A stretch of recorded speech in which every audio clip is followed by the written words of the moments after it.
Of you, and I just want to say thank you as well to everyone that helped put this together today. My name is Tara, and Tara Shaver. My husband is Bud, and we're full-time pro-life missionaries in Albuquerque. Our main focus is the abortion clinics at Albuquerque. There are 3, including the late-term clinic, and part of what we do also is educate the Christian community. We do church presentations, Bible group presentations, and things like that, just to educate the general public, especially Christians, about what's going on in our community. My prayer today is that this event will be an encouragement to all of you, and that it will also be a stepping stone to not just get involved once a year, although we do thank you for being here. We want to see more people involved every single day. Every day that babies are dying in our community. God accomplished amazing things in 2011. Part of what I do on a side note is a lot of investigative research. We've uncovered 14 serious abortion complications in the past year at 2 of Albuquerque's abortion clinics. We've uncovered the abortion agenda at the UNM, at the University of New Mexico as well. So we've been doing a lot to just shed light and expose the deeds of darkness in our community. We really want to see more people getting involved. I just want to mention that on, I believe, February 22nd, 40 Days for Life is going to take place. And we're going to be having a prayerful focus in front of the Planned Parenthood on San Mateo. We're out at the abortion clinics 4 days a week, so please come out and join us. I have some contact cards here that I'll be passing around. Please put your name and your email on there so we can get you informed on a weekly basis. We'll send you our schedule, we'll send you our newsletter, and just keep you up to date with what's going on throughout the year. Today I'm really excited to introduce our next speaker. Our next speaker is a local minister in Albuquerque. He works at the Calvary of Albuquerque, and he's recently retired from Sandia. I love Eric Lamb. He's a dear friend of ours, and just really looking forward to seeing what he has to say. One of my favorite quotes from him is that he wants to be the Martin Luther King of the pro-life movement. So without further ado, please welcome Pastor Lamb, and thank you guys again for coming.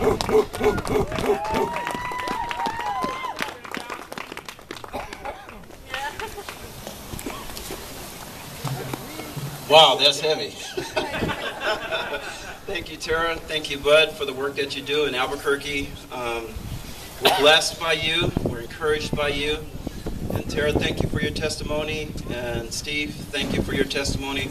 Very powerful words, and words I think we need to hear again and again. Well, y'all know we're here today to stand for human rights, to stand for unborn human rights. We have a lot to do from here, a great battle to fight, a battle that at the core is to change the laws of this great country, of this state. It's a shame and an embarrassment that New Mexico is the center of late-term abortion, the industry capital in the United States, and the laws need to change. The Declaration of Independence was a statement adopted by the Continental Congress on July 4, 1776, which announced that 13 American colonies, then at war with Great Britain, regarded themselves as independent states and no longer part of the British Empire. Adams there persuaded a committee to select Thomas Jefferson to comprise an original draft of the document which Congress would edit to produce the final version. In it we read these infamous words, and since its inception it has become and come to be considered a major statement on human rights. And it reads this way: we hold these truths to be self-evident, that all men are created equal, that they are endowed by their Creator with certain unalienable rights, that among these are life, liberty, and the pursuit of happiness. In 1954, the Civil Rights Movement began and was led underneath Martin Luther King. And many in our nation took a stand and fought against racial prejudice and battle against a law stating we are separate but equal. We gathered across this country to march for change in human behavior, to push a result of that movement, which was the elimination of segregation and discrimination practices across this country. Today we fight and stand for life. Human rights are for every human being in America, every human being. And regardless of race, religion, color, creed, size, location, economic value, or intelligence. Today we are here to speak out on behalf of our unborn, our brothers, and our sisters, that they have a right to life, to liberty, to human dignity, to the pursuit of happiness. They have a right to live. They have a right to be protected by every other human being in this country. The laws of this country, the Constitution of this country, they have a right to come underneath the protection of the laws and the people of this nation. They have a right not to be treated undignified by being mutilated and thrown in trash bags and thrown away as refuse. They have a right to life. I do not know how we have come to this place where we have severed our consciences and become desensitized to killing, to human murder, and have come to tolerate such a great evil.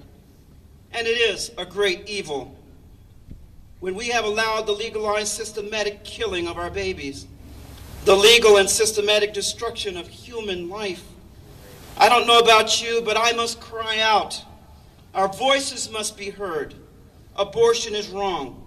Abortion is unconstitutional and unconscionable.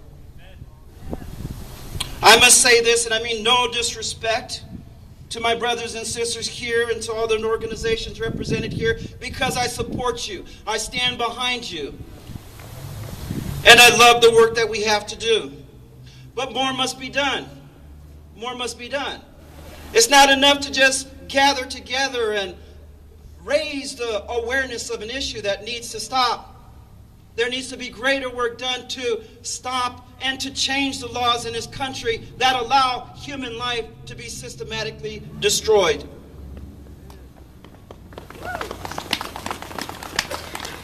So I cry against injustice, immorality, indecency, and murder. Let us learn how to cry again, to stand again for human rights. We must return value to human life. And again, what am I advocating here? Is this profound truth that the laws of this land must be changed regarding abortion. Let our people live. There's a violation today, and it must be called what it is. And justice must reign, and righteousness must cry out against injustice. On January 1st, 1863, the Emancipation Proclamation, an executive order issued by the United States under President Abraham Lincoln around the time of the American Civil War, made the proclamation. After that, immediately 50,000 slaves were freed. And nearly all the rest, 3.1 million, freed as Union armies advanced. Let my people live. When we stand up together, as back in these days of the American Civil War, things happen. We must speak out.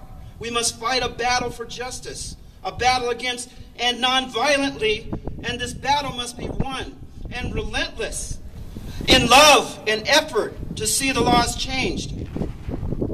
And this is a cause that should make us stand together, to come together.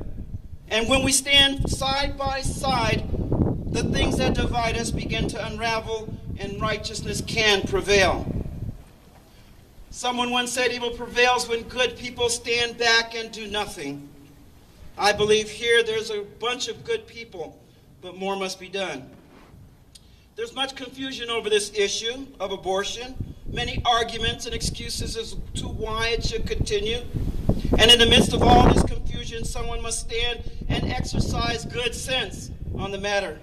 And it is this, that we cannot devalue human life, legalize the slaughter of human beings just because of their location, being in the womb or outside of the womb. That does not determine humanity or value, being in the womb or outside. We cannot legalize and exterminate human life because it is unwanted, or just because a person does not want to give anyone a right, and that does not give anyone a right to eradicate life. Thank you, Tara, for your words. I remember our president. I'll never forget his words as to why his support for abortion was proclaimed, in that he didn't want his daughters to have to pay for a mistake. I'm sorry, our children are not a mistake. Human life is not a mistake. Every life is valuable and important. And Mr. President, and all who think the same, listen carefully. We will pay a price one way or the other. We're paying a price today. Amen. Our tax dollars is going into this. Tara shared how minds and hearts and women's bodies are destroyed by this. Tara and Bud share how botched abortions and these clinics damage life. But there's no cry out on that. In closing, let me say, we hold these truths to be self-evident, that all men are created equal, that they are endowed by their Creator with certain unalienable rights, and among those are these: life, human life, with liberty and a pursuit of happiness. Again, let our people live. Brothers and sisters, I look forward to the day to open up a newspaper or to hear on the radio or on a television newscast that abortion has been ended here in America. And until those words ring forth, our work is not finished here. Amen. And we must stand up and give voice and stand strong, stand united until the laws of this country are changed and no longer is human life devalued. Amen. Amen.